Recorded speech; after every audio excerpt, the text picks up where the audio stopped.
Yang pertama, bagaimana ya caranya untuk menjaga hati agar selalu baik? Pastinya dengan mengatakan banyak sekali, namun kutipannya, ringkasnya, cobalah kumpul selalu dengan orang-orang yang soleh, yang baik. Kenapa? Ketika berkumpul dengan orang-orang soleh, dengan orang-orang baik, semua bukan hanya hatinya saja terjaga, tapi pandangannya pun terjaga, lisannya pun terjaga. Ini makanya dengan mengatakan kenapa ketika di masjid kita cenderung untuk melakukan kebaikan, tapi begitu di luar masjid kita ini punten seakan-akan tertutup untuk melakukan kebaikan. Ini memang berat, dan ini pun pernah diadukan oleh seorang sahabat Hanzalah kepada Rasul Shallallahu Alaihi Wasallam.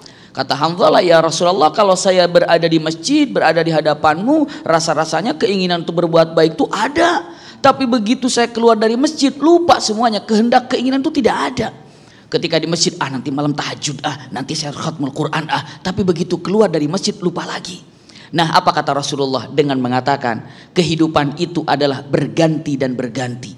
Tapi seandainya kalau engkau istiqamah menjaga hatimu, menjaga fikiranmu, menjaga lisanmu, la safahatkumul malaika, maka malaikat berbondong-bondong menyalamimu, subhanallah, mengucapkan selamat ketika mampu istiqamah. Salah satunya majalisus sholihin, kumpul dengan orang-orang soleh. Yang kedua, termasuk daripada pertanyaan kedua untuk dipadatkan, ternyata jawabannya adalah usikum wa iyaya nafsi bittaqwallah. Hadis Rasulullah sangat indah, udzukurullaha firraha yadhkuruka fisyiddah. Sebut nama Allah dalam waktu luang, maknanya adalah selalu kontak dengan Allah, berzikir, maka pastikan dalam kesulitan apapun tanpa dipinta Allah menolong. Itu dia. Jadi justru kalau kita dalam kesulitan baru kita minta tolong kepada Allah, tapi saat kita dalam bahagia, dalam waktu luang, kita lupa kepada Allah. Usikum wa iyaya nafsi bitaqwallah. Rasulullah bersabda dengan tegas tadi, saya ucapkan sekali lagi, udzukurullaha firraha yadhkuruka fisyiddah.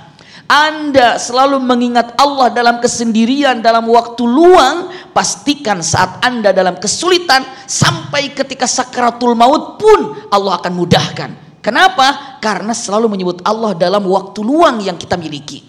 Jadi sekarang jelas, ala bidzikrillahi tatmainnul qulub, itu benar sekali. Dengan menyebut nama Allah hati itu menjadi tenang. Kalau sudah tenang, yang ruwet pun bisa gampang.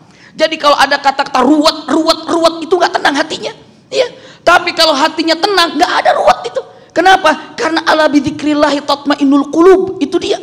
Jadi dengan mengatakan apa ya, kalau ketenangan mah punten, zikir nyaman, punten. Apa balikannya? Dalam Al-Qur'anul Karim ketika kalimatnya yang sangat indah, waman a'rada an dzikri fa inna lahu ma'isyatan dhanka. Subhanallah. Kalimatnya apa? Wa nahsyuruhu yaumal qiyamati a'ma. Siapa yang tidak mengingat Allah, baik itu dalam keadaan kesendiriannya atau rame-ramenya, pastikan dia dalam kehidupan dongka itu menyempit. Kesulitan sedikit, aduh kayaknya saya paling sedih. Dapat sulit masalah, kayaknya saya paling repot. Aduh kayaknya paling sedih. Ma'isyatan dongka, nyempit semuanya. Iya. Lalu apa? Wa nahsyuruhu yaumal qiyamati a'ma. Dia kelak dibangkitkan oleh Allah dalam keadaan buta kelak di akhirat. Ya, karena apa? Karena begitu. Coba lanjutkan ayatnya dengan wa nahsyuruhu yaumal qiyamati a'ma qala rabbi lima hasyartani a'ma wa qad kuntu basira qala kadzalika atatka ayatuna fanasitaha wa kadzalikal yauma tunsa. Kalimatnya apa? Di akhirat nanti ada orang yang buta. Dia nanya, ya Allah, kenapa aku buta? Kenapa aku buta? Allah jawab mengatakan, kamu melupakan aku waktu di dunia. Ketika Allah katakan hayya 'alas shalah, kamu tidak ke masjid. Ketika kamu melihat masjid-masjid perlu dibangun, kamu pun tidak pernah terenyuh hatinya. Ketika ada bencana, berbagai macam bencana, tidak pernah menolongnya. Kau melupakan daripada perintah-perintahku. Hari ini aku melupakanmu seperti engkau melupakanku. Jadi ingin ditolong oleh Allah, ingat dalam keadaan waktu luang, Allah akan nolong kita tanpa dipinta pun dalam waktu kesulitan. Wallahu a'lam bishawab.